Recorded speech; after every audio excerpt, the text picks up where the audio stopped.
Number 18 in the 50 most relevant is Port Adelaide's favourite son, Connor Rozee. A challenging year, a fulfilling year from a personal perspective for him, but from an AFL Fantasy SuperCoach and Dream Team point of view, didn't quite land the way we hoped. However, what will 2025 hold for us and for Connor? We will talk about that on this episode of the 50 Most Relevant. Joining me is a man that is a regular part of the coaches panel, but you haven't heard him yet this pre-season. We've broken the duck. He's finally come out after his injury hiatus.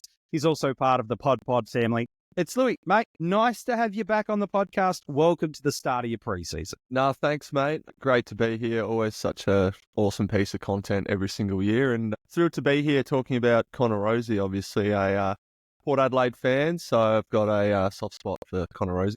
As you absolutely should. Let's dive into what last year held for us with the viewpoint of what does it mean for us in 2025. A seasonal average last year of 97 in AFL Fantasy, meaning he's going to set you back almost $1 million across both AFL Fantasy and in Dream Team itself, while in SuperCoach. A 98.3 means he's coming at a price point for you of $529,400. 20 games last year, higher than you might think, right? Remember all those little challenging moments if you're a Rozee owner? Yeah, he still played 20 games last year with both seasonal and career high scores across the formats. Both in SuperCoach and AFL Fantasy, it came in the same game against the Western Bulldogs. In SuperCoach, the season and career high score was 168, while in AFL Fantasy, it was a 147. For a long time now, Lewy, we've just enjoyed owning Connor Rozee. Now, probably at his peak ownership, it's when he's been as a forward for us, like he was a few years ago. But he's moved into this Port Adelaide midfield. He's moved into this Port Adelaide leadership space. And he just does something to this midfield with some speed, some skill, some poise, some dare.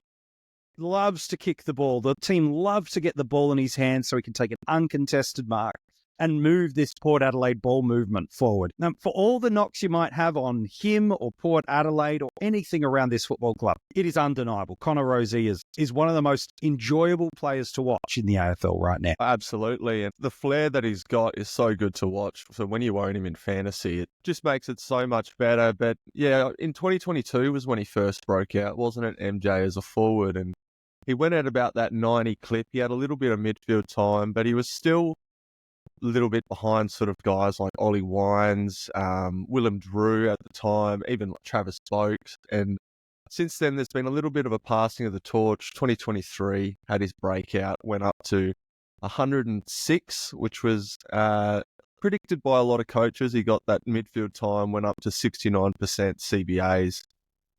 Which was substantial for what he'd gotten up to that point in his career. And he delivered. So that's why we're talking about him today, because 2024, which I'm sure we'll probably just talk about now, was a little bit of a up and down year for him. And you mentioned it wasn't necessarily through games missed, but just some little dinky injuries throughout that started to affect the form that he was able to put out on the field, as well as a little bit of personal stuff as well. So which one should we hit on first there, MJ? Well, I think we should overview the 2024 season a little bit just to help us see exactly what that season held. So a 97 last year in fantasy.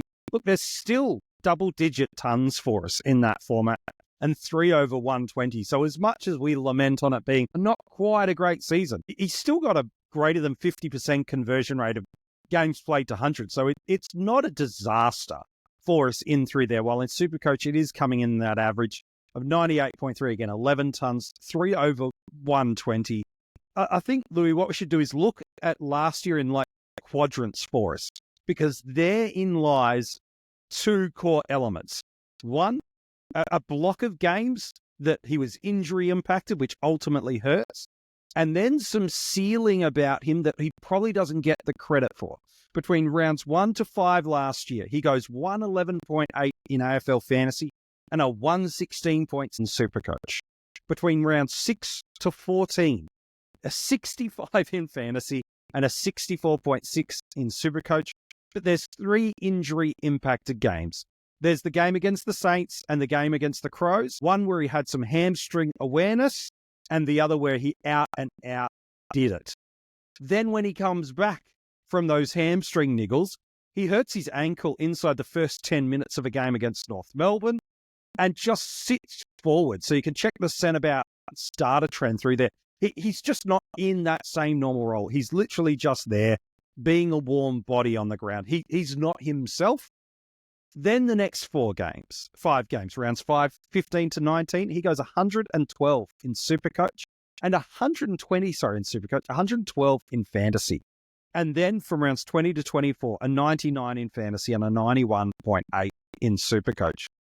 There's some interesting splits, and thankfully, Lewy, some clear narrative for why that kind of second block of games just seems so abnormal compared to what he normally is.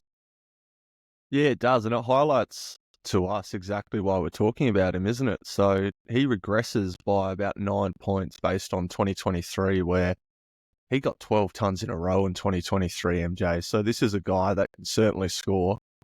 Sorry, you probably just hear my dog in the background there going nuts. So also to begin 2024, he had a few little personal issues too, which as a young player, 23 years old, is certainly going to affect you a little bit. First year captain is the first one off the rank, which you've got that added responsibility, quite a young group at Port Adelaide. So he's lifting them on his shoulders. He's trying to find the grooves of, how to lead a young group like that.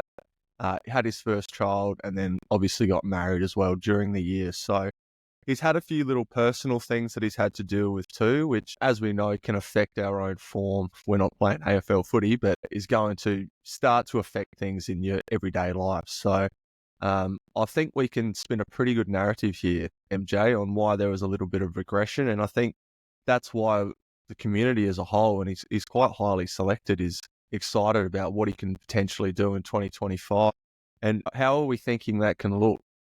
And I think that's got to be the conversation, because you do look at 2 of those splits that we went through of 2024. You look into 2023, you mentioned that 12 tons and a basic flat 105.9 average in Fantasy, a 107.6 average in SuperCoach, 13 tons. We're looking at his price point for us now. We look at a couple of those, better part of half of last season.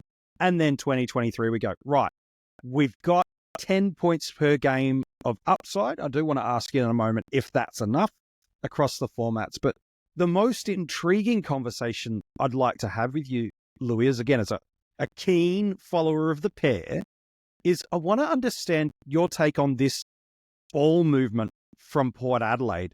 Because while Dan Houston out might not feel intrinsically linked to Connor Rozee and the ball movement through the midfield, feel like there's a cascading impact there, because again, the narrative in the community is Houston out, a Farrell type assumes all that points. But how do you see this ball rebounding out of defensive 50? Because there's a way this could both help and hurt Connor Rozee. Yeah, well, it's going to be interesting, that's for sure. Houston was such a large cog at Port Adelaide, and it pretty much meant that a lot of Port Adelaide's attacks were started from that half-back line under Dan Houston. And speaking to you pre-pod, MJ, I was surprised that you mentioned that Port's actually one of the lower disposal teams. But in hindsight, really, it probably shouldn't be a surprise, because that's the game style they play. Dan Houston off that half-back with his booming leg. And then, obviously, in years past, they've had a Charlie Dixon there, which they've gotten into a bit of a habit of bombing onto his head. So I think we're going to see a little bit of a game style change in 2025. In fact, it's actually been spoken about publicly and behind the scenes a little bit. So we're going to find out more details as we play a few of those community matches. And then obviously round 1 onwards is still going to be a bit of a learning process. But I think what we'll see is that they start to attack from the midfield a lot more, and they identify their targets going inside 50 with, They can't just bob it onto the head of a Jack Lukosius and Mitch Georgiades or any of the other forwards down there. I think they're going to be wanting to get it into the hands of players like your Connor Rozee, Jason Horne-Francis and a Zach Butters, who have shown that when kicking inside 50, they can hit up those targets effectively. And what it also means is that they're just going to be able to control the ball a little bit more instead of what we saw in 2024, where the ball goes right back over their heads and they're chasing tail defensively. So I think that bodes well for Connor Rozee, and I think it bodes well for Port. I think we're going to see an increase in fantasy scoring as a whole, as a team. And for me, I think that's going to go on top of those midfielders' heads. Yeah, well, they're 6th in the AFL for marks, but they're 15th for disposals. Now, those two pure stats aren't going to be enough for the SuperCoach community, because now they're like, well, where are those disposals happening? How effective are they? Those marks, are they contested? Are those intercepts? But rather just putting that up on the stilts at the top of this episode as we talk about Port Adelaide's ball movement, how much opportunity, they're above the AFL average by about 3 or 4 marks per game, but they're about 10 disposals below the AFL average per game. And you talk about this potential evolving game style. I think the Dixon out, chop out that they've kind of had, which is, it doesn't matter how we get the ball inside forward 50, let's just get it in there. Now you've got players like Georgiadis and Lukosius who are better on the lead. They're fine overhead, but they're better when the ball is being presented to them, as a lot of forwards are. The arrival of Berry is now going to just support Willie Rioli with another pressure forward. So if they can change that ball movement through the midfield and be a little bit more precise and intentional with their ball movement and actually give their forwards a chance to compete, well, between that and a lack of rebound that could come with the Dan Houston out, because I just don't think any team can't replace an all-Australian caliber player like a Dan Houston. Again, to come back to that, whether it's Farrell, whether it's Bergman, whether it's Burton, whether it's Evans, someone's going to assume a degree of that disposal opportunity for sure. But we can't just assume, Louis, can we, that Port Adelaide have a player waiting in the wings that can immediately step into the same role at the same skill set with the same ability, and we see nothing change. No, that's it. I think Farrell's probably been identified as that player, but you're never going to be able to just replace that sort of player. So we'll see how that turns out. I also think with the game style that there's probably going to be more stoppages inside Port's 50 if it's not going straight back out due to bombing it in. So that should be advantageous. You mentioned the marks. Marks probably come down a little bit. Handballs probably go a little bit up. Yeah. Okay. Well, that's interesting. He's not in unrealistic territories in a couple of these areas now to really bump and to grow for us, let alone if he can just return back to the healthy version of Connor in 2023 and the healthy version of Connor that we saw in 2024. He's got about 10 points per game based on previous years to price point. And there's a lot of reasons why the AFL fantasy community are keen on him. SuperCoach are interested. I wouldn't say they're as bullish as the AFL fantasy community are, but they've got some interest. I'm curious, we talked about 103 averages, 105 averages based on the past couple of years. Is that enough for us at this price point, given we're going to get not a huge amount of money on top of him in terms of cash generation? We got a bunch of guys that are in this sort of $700,000 to $900,000 range, the Cheras, the Peatlings, the Dohertys, the Days.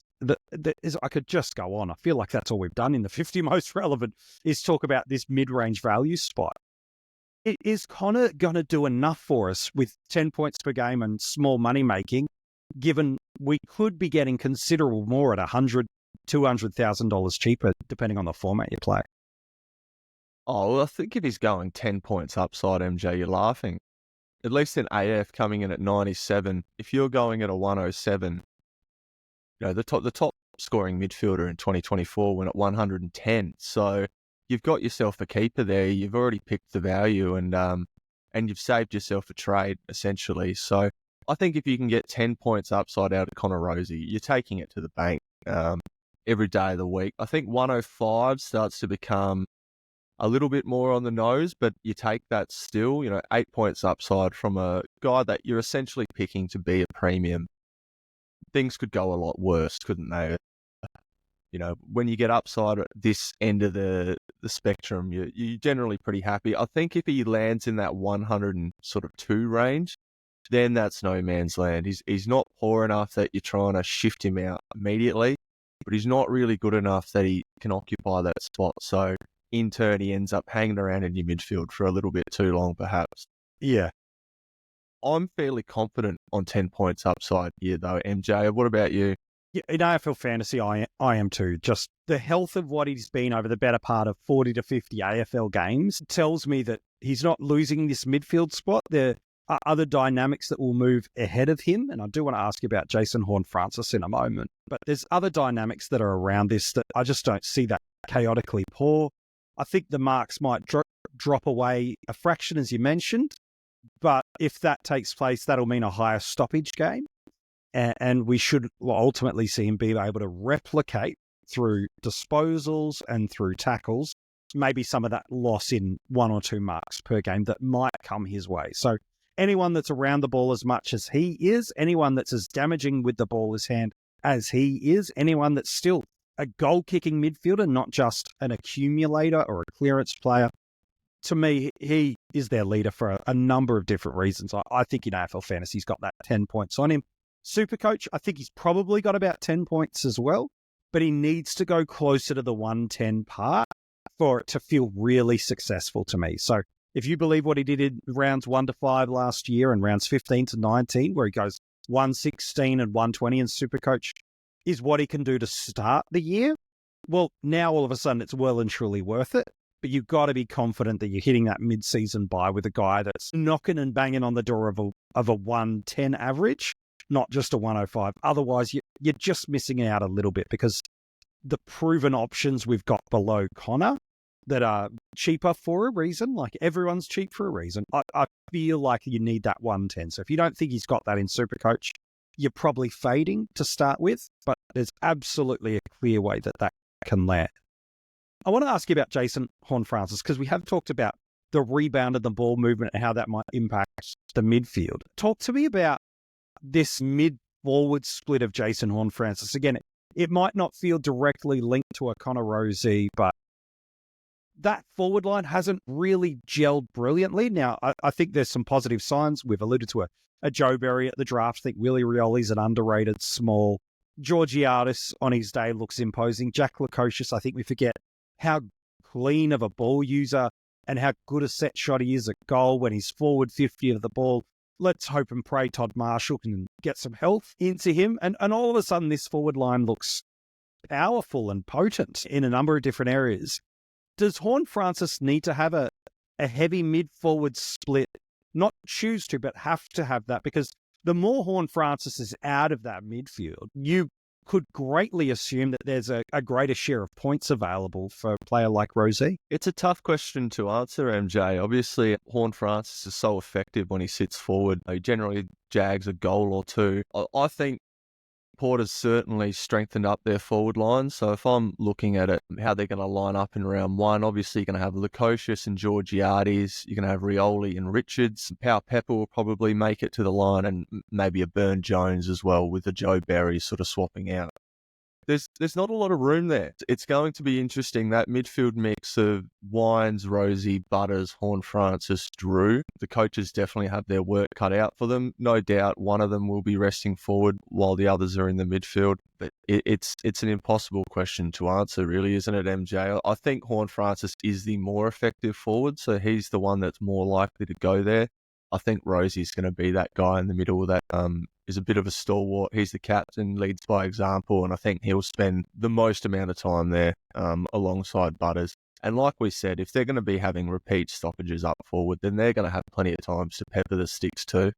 Yeah, it's so true. If you look at it from just a pure market share perspective, in terms of a pure AFL fantasy points, the market share is so heavy towards Zach Butters. He's the leader with just 6.5, so heavy is a little bit of a hyperbolic sentiment there. Connor Rozee's at 6.2, and now the departed to Magpies, Dan Houston at 6. They're the only 3 guys going at 6.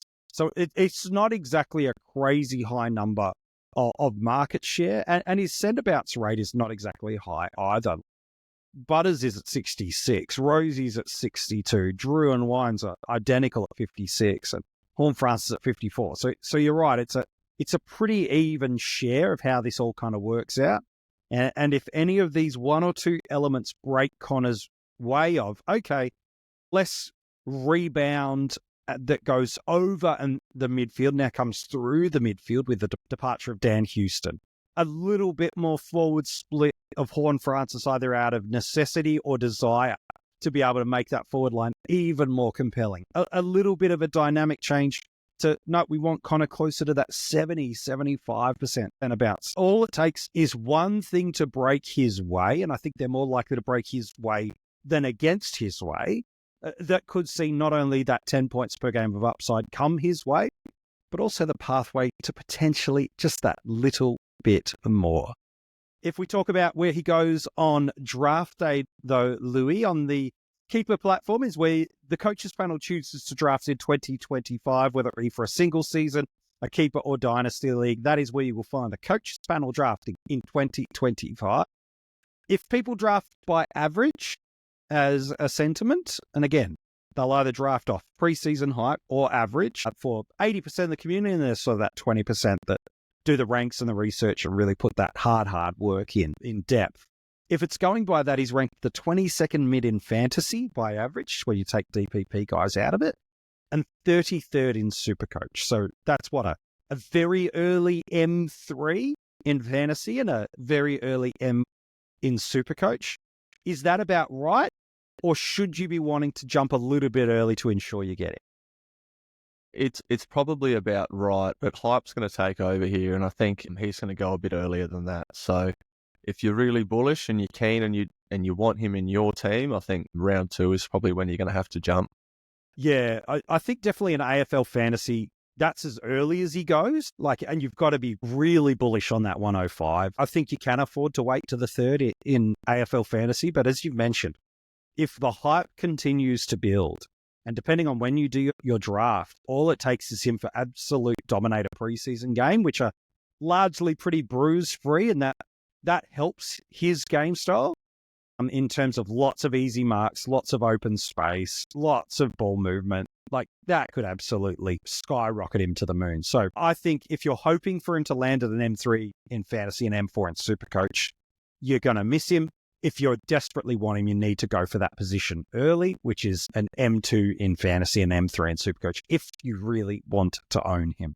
Hey, Lewy, as always, mate, an absolute pleasure talking fantasy footy with you. Who knows, we might squeeze you in one last time as we get to, we're inside the final few weeks of the 50 most relevant. It is getting real close to these pre-season games now. Hey, thank you so much for being a part of the panel and being back on the 50 most relevant. Thanks for having me, mate. Can't wait. Top 10 not far away, so it's we're getting down to the sticky end now. Yeah, we absolutely are. If you want to check out any of the players in the 50 most relevant that we have revealed so far, maybe you're like Lewy and you're just coming out of your pre-season injury phase, jump back in there. There's over 30 episodes. There is 17 hours worth of conversations to go back and check out. There's videos, so if you're watching this on YouTube, nice to see you. Comment below, what's Connor going to average? Subscribe to the channel if you haven't already done so. Or you can go back and listen to the audio podcast wherever you're tuning in on this platform. The whole series is there. If you haven't given us a 5-star rating, take that 3 seconds out of your day. Give us a 5-star rating. It makes a huge impact for us here at the Coaches Panel, and something we greatly appreciate. In about 15 seconds, I got a clue for you. Who's at number 17? I wonder who it could be. But if you haven't subscribed to the Patreon yet, we'd love you to do so. If you haven't followed and got in touch with us across social media or got your hands yet on some Coaches Panel merch, the good news, you can do all those things right now with the details inside the description of this episode. We'd love you to jump on board and do it. All right, number 17 in the 50 most relevant is potentially a player that might be the reason you don't pick Connor Rozee. No, it's not another Port Adelaide player, although there may and should be still a couple to come in the countdown. But it's the kind of guy you might be looking at in a position in your team going, well, I could get Rozee, who I know will be good, I know will deliver around this marker, and I think that might be enough. Or I could go a little bit cheaper and get someone that has proven to be even better than what Connor has been today. Not just once, but multiple times. Who's the guy that you might choose instead of Rozee because there's a perception of greater upside, there's a history of greater upside, and he's cheaper? Who am I talking about? You'll find out tomorrow in the 50 Most Relevant.